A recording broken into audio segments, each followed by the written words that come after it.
in his flaws, he was letting it all hang out. And it's because, according to Paul, there is a direct connection between human weakness and the power of God. A direct connection between human weakness and the power of God. There's a direct connection between people who get low to lift Jesus and the Spirit of God going to work in incredible power. That's why he says, I was with you in weakness, fear, much trembling, and the demonstration of the Spirit and of power. See, weakness, fear, trembling, they don't go together with power in our world. But in God's economy, they absolutely do. He's connecting those two for us. Regardless of what culture you grew up in, there are some things that we share as human beings. Humanity shares together some ideas that we all share. And right at the top of the list is this idea that strength is power and weakness is something you should be ashamed of. Strength is power and weakness is something to be ashamed of. Wherever you grew up in this world, you have got that message from the culture around you. It's hardwired into the human psyche. Weakness. Commentators, most of them believe that by weakness here, Paul was referring to something physical, and by fear and trembling, he was talking about the pressure, the angst, the turmoil of preaching Jesus in a very pagan city. And it was through that weakness, that fear, that trembling, that God was able to display his power. Tuberculosis, which by the time we found it had taken half my left lung. Specialist said I'd come within a week of my life at that point. But that was just that was just the weakness that people were seeing on the outside. On the inside, Missy and I were giddy. Like we were literally giddy because we had felt God calling us to something for a while. And so 2 weeks before I collapsed and wound up in bed again for this next stretch, 2 weeks before, we had gotten on our knees in our living room and just said, God, whatever you want to do, do it. Whatever you want to take it. You want to change anything, you change it. We'll submit to you. Doesn't matter what. 2 weeks later, everything changed. No health, no job, no promise of life, no apartment, all gone. And we knew he was answering our prayers. We were very excited. But his answer to intense weakness than I'd ever imagined to that point. The next year and 7 months in bed, especially as a newly married guy, were very, very long. I went through multiple surgeries, major surgeries, including the removal of my entire large intestine. They were trying to stop the bleeding, but unfortunately nothing has ever been able to do that. So for the last 17 years, I've lived with constant chronic pain and heavy blood loss. Most nights I heavily medicate myself just to try to get a few hours of sleep.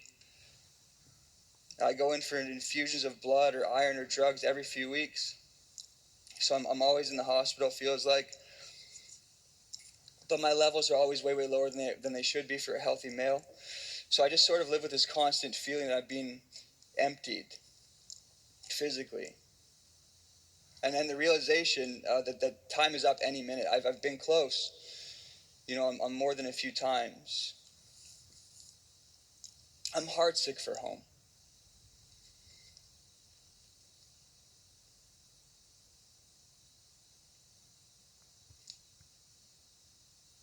I just want to be with Jesus.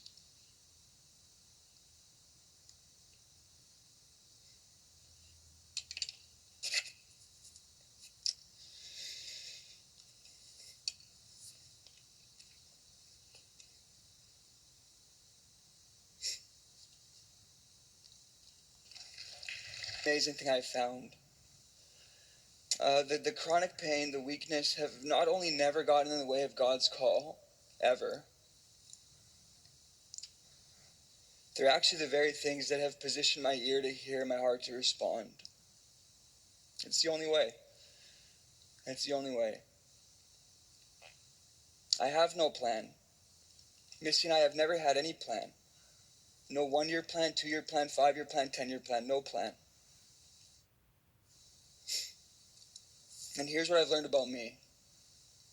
Whenever I've considered myself strong at any level, at any level, I have used that illusion of strength to push back against God.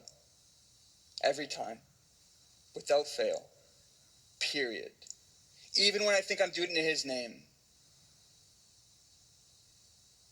Whenever I see myself strong, I've gone my own way. And God in his grace, and because he loves me so much, and because he's decided to draw me to him, he's done it by showering me in weakness. Just cloaking me in weakness. Next to Jesus, weakness is the greatest gift I've ever been given.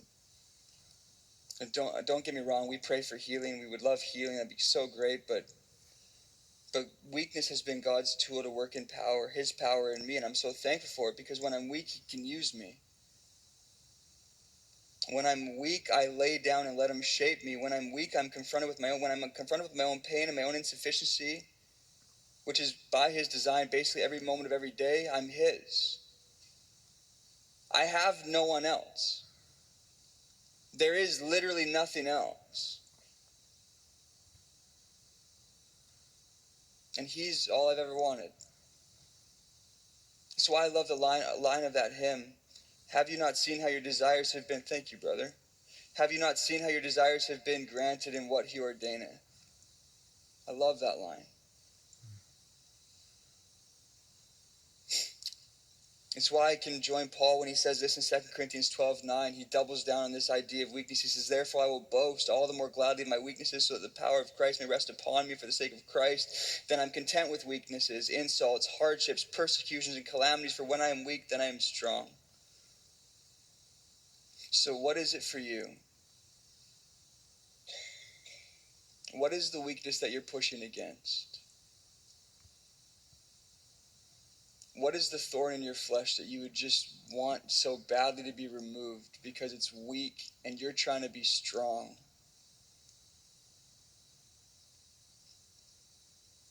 See, I'm not the only weak person in this room. Mine just might be a little bit more visible. But I'm not the only weak person in this room. J.I. Packer, in his book, Weakness is the Way, which is a study on 2 Corinthians, a little study, he says this. He says, the truth is that in many respects, and certainly in spiritual matters, we are all weak and inadequate, and we need to face it.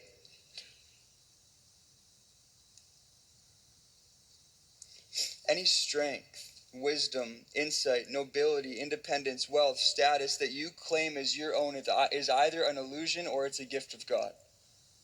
It's either not there, not real, and you're fooling yourself, or it's been given to you for a time and it's temporary. The reality of our lives, every one of us is living on a ticking clock. And these bodies will not last.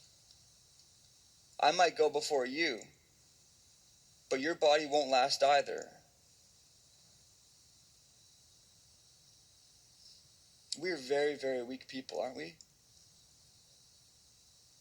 Like, I know the world says how strong we are all the time and wants to pump up our ego and our self-esteem and our self-confidence, but can we be honest? We're very, very weak people. We control very, very little. There is very little that's actually in our hands. And soon we're gone. I mean, 40 years after you're gone, nobody will remember you. You are dust on the scales. You don't even measure. We're vapor. We're like grass, flowers that come up and they bloom and then they're gone. We are very, very weak people, aren't we? So why are we here? Why have we been put here? And if you're in Jesus, why have you been saved? Here's why. God has a plan to fill the earth with his presence. And he wants to do it through his image bearers. So what he needs to do at this stage of redemptive history, to get there, what he needs to do is he needs to prepare for himself a people to stand in his presence in the midst of his glory and his holiness. And as we saw last week in verse 29, the big so that, and as we have on our, True Power slide when the video roll, we read it last week, no human being can stand in God's presence and boast. If we are going to be a people prepared for Jesus, and a people who can prepare others to meet Jesus and to stand in his presence, to live in his presence, to abide in him, full of his Spirit, then we need humility.